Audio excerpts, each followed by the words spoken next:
You have been asking for it, Unholy Death Knight in Dragonflight. The talents have been remade, redone, redesigned, made actually really fucking amazing, dude.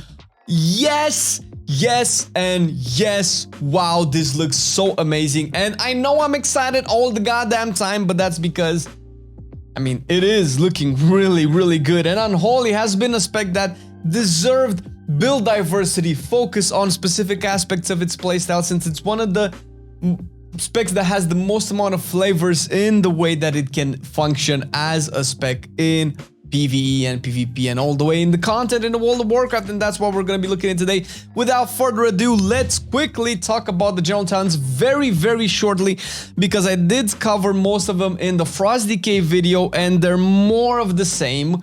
This is maybe the downside of the DK class design, where if you're playing Unholy or Frost and if you want to optimize for damage, you'll likely take the exact same talents no matter what. There are throughput talents that are really good, that are way too spread out, and to be able to get them, you're not left with a lot of options.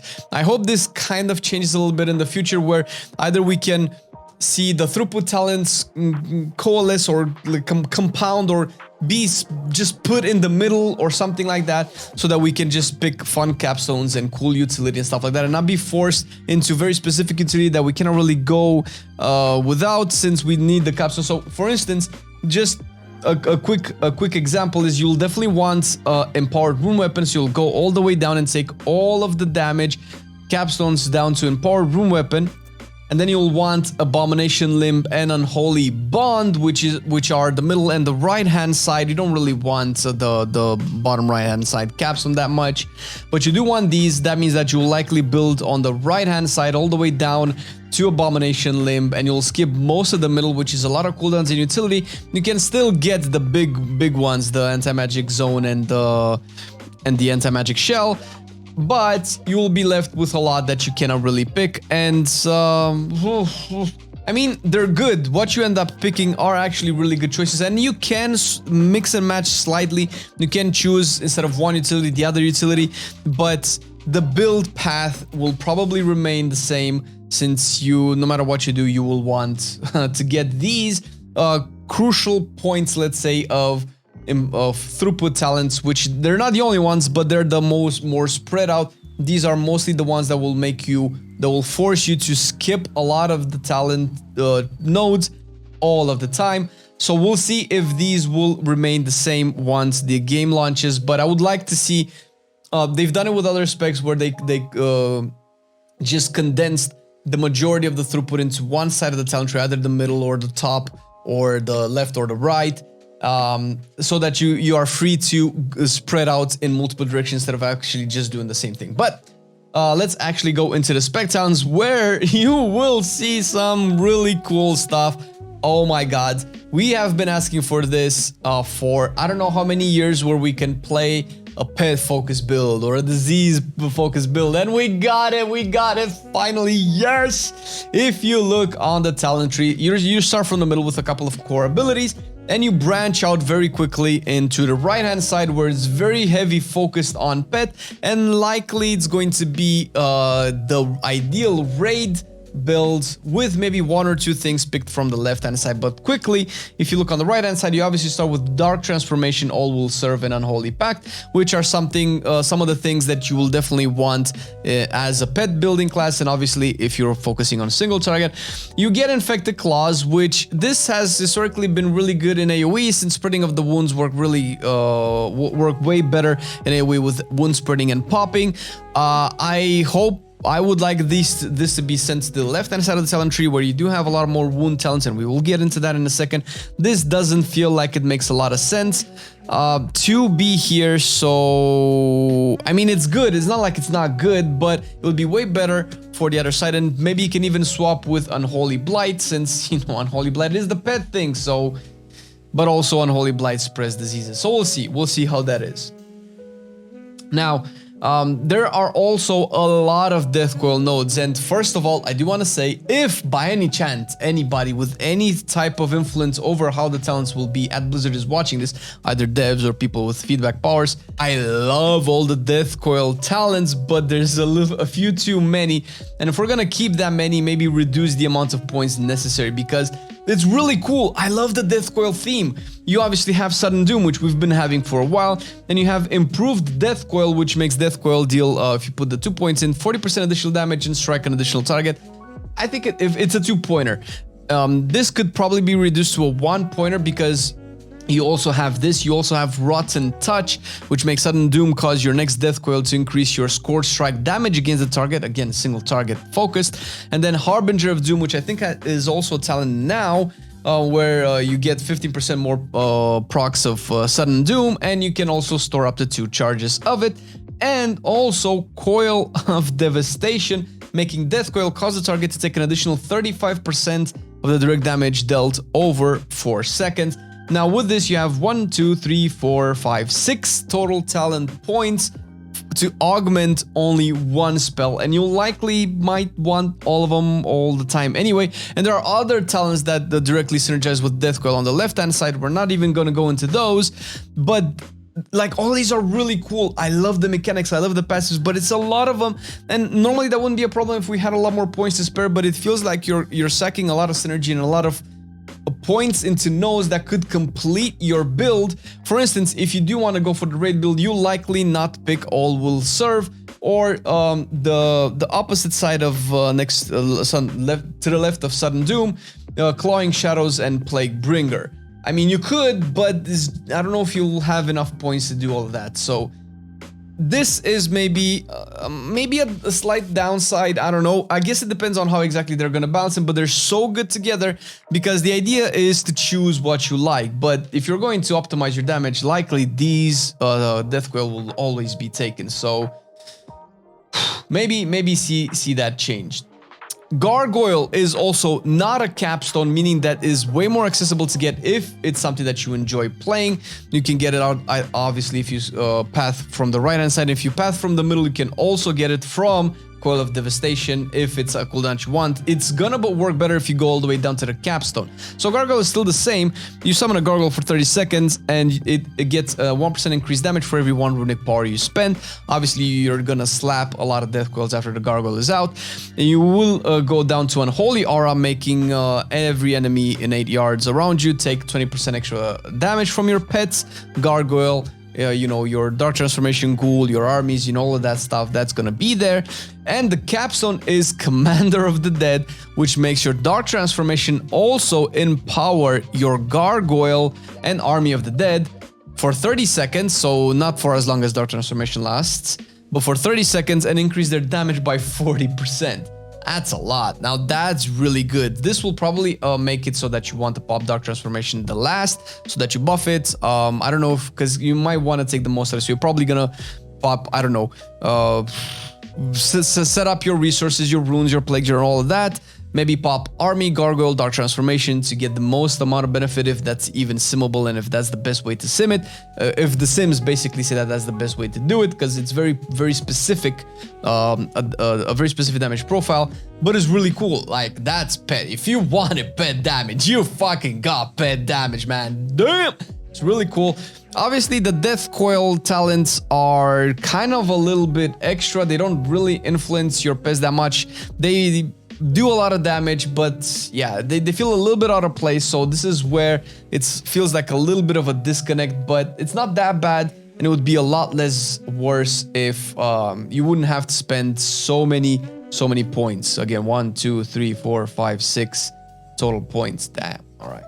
Well, and that's kind of the right hand side. It feels very simple. There are, you know, other stuff that I didn't mention, but it's we'll get to that eventually. There's way too much to talk about. And on the left-hand side, you have the diseases, man. Yes! You'll see Epidemic there, which right now is slightly undertuned, and it doesn't feel like it synergizes with reducing the cooldown of your pets that much. So that has always been a downfall of Epidemic, since it would always be in direct competition with Death Coil, and obviously Death Coil has a lot more synergy right now, especially if you end up taking any of the Death Coil towns on the right-hand side. But there is something very specific that I want to point out that on the first glance, that's what I get as a Nubian Holy going into the tree and trying to play the spec properly. There's a very big influx of resources, and it starts with replenishing wounds. That makes when a festering wound pops, it generates 3 runic power. And you'll also have runic empowerment from the general talent tree that will, generate runes when you spend runic power, and you'll have feasting strikes that will generate runes, pestilent pustules, which will trigger runic corruption. And on top of all of this, you have a new spell, new in the sense that we don't have it right now, Plaguebearer, 45 seconds, 30 runic power, and you basically inflict diseases upon your enemies, spreading festering wounds equal to the amount currently active on your target to 8 nearby enemies. So you can build up to, I don't know, let's say 6 festering wound stacks, and you spread them on everybody. And the reason this will have a direct impact on your resources is because you would normally want to do that and follow it up with a Death and Decay, and then spam Scourge Strikes and just burst all the wounds in AoE. And obviously with this playstyle, you'll likely take Bursting Sores and Fester Might, which is back from BFA. Yes, we've asked for it for 2 years. We have it back. So you'll want to play a Burst Wounds playstyle. Not only will this mean that your next couple of globals will be spent on consuming runes, and not consuming runic power if you want to make the most out of the situation. And also, as you do that with the replenishing wounds, you'll also be getting runic power back, and you'll also be proccing runic corruption and runic empowerment as well. So it's a lot. I don't see how you have enough globals to efficiently spend all of these resources, and I would be surprised if you would end up not caring about runic power capping that much, considering that Death Coil will directly impact your Dark Transformation, and you will probably want to spend Death Coils, and if you spend Death Coils, you will probably spend Sudden Doom procs, which do not consume runic power, leaving you with more runic power unspent. So who knows what's gonna happen. This is a little bit weird. I hope this is addressed in some way, or maybe I'm just out of my mind, but this is the feeling that I've had while actually playing right now Unholy in the dungeons that we have access to on Alpha. And I mentioned the Death Coil talents. There's also Deathrot here, which feels slightly a little bit out of place, a lot out of place actually, because what it does is makes Death Coil debilitate your enemy by applying Deathrot to them, causing them to take 2% increased shadow damage up to 20% for 8 seconds. If Death Coil consumes Sudden Doom procs, it applies 2 stacks of Deathrot. So you will definitely want this on your target, and this is clearly single target focused, while everything here is AoE. I would like this to go on the other side of the talent tree. I don't know what it could replace. Maybe it could replace stuff like Reaping, or I don't know, but then there's more Death Coil talents. This would be the 7th point that you put in, and it doesn't really help in AoE unless you obviously play Improved Death Coil to actually put it on 2 targets, and you target swap and you spread Deathrot, but then you won't be able to stack it that much. So, and by the time you actually end up stacking it that much in AoE, targets will likely be dead. And do you have time to do that while also putting wounds up and popping wounds and making sure that your Death and Decay window is perfect? This is a lot to do and a lot to take in so far. So and this also goes down to obviously Fester Might that I mentioned, and Unholy Assault, which feels even more weird right now, because what this does is puts 4 wounds on the target, which means that this saves you 4 runes that you would spend on 2 Fester Strikes that you want to spend anyway because you have so much of them. So this feels like it's going to keep your resources flooding rather. I guess the 20% haste is really good, but that also functions into runic corruption and runic empowerment. So it's so much, man. It's so much. I mean, it's cool. Don't get me wrong, because it's hilarious since Unholy has been crying about downtime, that it had downtime and it was really weird. But now I don't know if downtime is even a concept in the Unholy anymore. And obviously, this is my opinion, right? This is what I've been feeling by playing the spec and looking and trying to figure out some synergies. I could be wrong, but it doesn't feel like I'm wrong. And if I'm not wrong, then that means that this might be one of the more complicated rotations to actually pull off properly. And we can conclude with the middle side of the talent tree, where you have the core identity, the main cooldowns that kind of link to the sides, which is really good. It's not a lot of stuff that you can take in the middle path, but you will probably go with Apocalypse. Then you can choose to augment it down below with a choice note of Magus of the Dead or Raptured Viscera.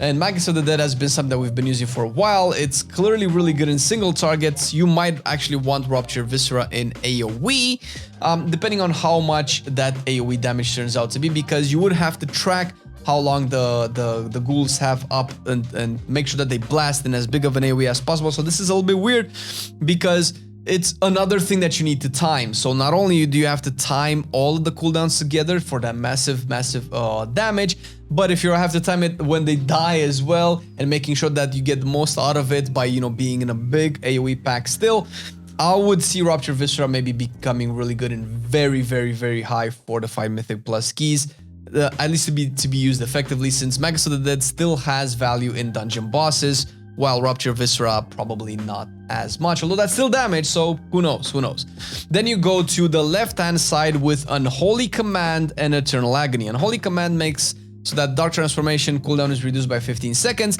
making it a 45-second cooldown, which will align further down the row with Apocalypse. And also, Eternal Agony makes Death Coil increase the duration of Dark Transformation by 1 second.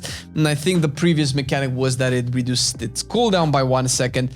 And once again, this is yet another Death Coil talent that you will probably want to pick, and that will definitely push Death Coil more and more into your rotation. Depending on, in single target it won't matter that much, but in AoE, and closer to the bottom you have Army of the Dead and Army of the Damned. Army of the Damned makes a comeback. It's really cool. It reduces Apocalypse cooldown to 45 seconds to 45 seconds, which would actually align it with Dark Transformation if you take Unholy Command. And it will also make Death Coil reduce the cooldown of Army of the Dead by 5 seconds, once again making you really want to press that Death Coil instead of Epidemic. And this with this Army of the Damned, especially, you will have Apocalypse every time you have Dark Transformation, and not having Dark Transformation have its cooldown reduced every time you shoot out the Death Coil will make sure that you align it all the time.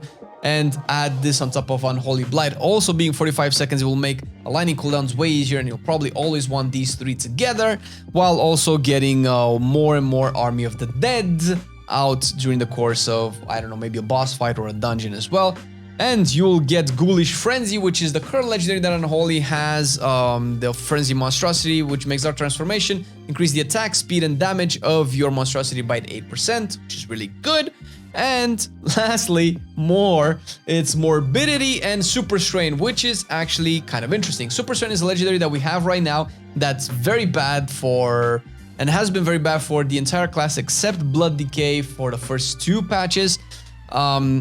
It makes it so that your Virulent Plague also applies Frost Fever and Blood Plague, which, I mean, that's okay, that's good. At least Frost Fever generates you Runic Power, again, another source of Runic Power generation. But what probably makes it even better is the talent prior to it, Morbidity, which makes diseased enemies take 3%, if you put the 2 points in, 3% increased damage from your diseases. They are per disease that they are affected by. So that's 3 times 3, that would be 9% extra damage to everybody from your diseases. So that's really good. And obviously will make Super Strain maybe core of any playstyle that you want. Maybe you want to go on the right hand side with the pets or the left hand side with the diseases. You'll likely want Super Strain. Conclusions. God damn it. Listen, this is one of the cool, it rivals Shadow Priest in terms of fantasy, and I think it actually is better because it definitely does it better and more cohesive.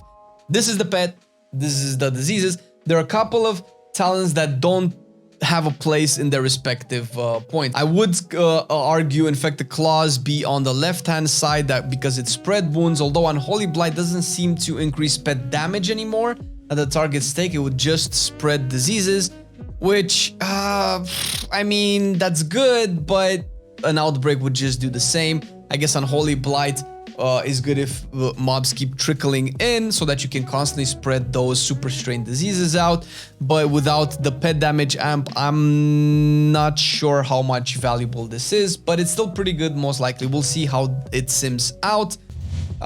We still need a lot more testing to see exactly how the resources play out, because there's so much, there's a high influx of resources. It doesn't mean that we cannot optimize that and make sure that we don't waste any and gain the most amount of damage out of it, but it definitely feels like it's not very straightforward. Maybe that's okay. Maybe that's the point of, you know, rewarding more practice put into the spec and more thought put into the spec and trying to understand how it works. It doesn't feel like it's very straightforward for a new player, and if they pick all the resources talents because they think it's cool, they might not know what to do with them. So who knows what that turns out to.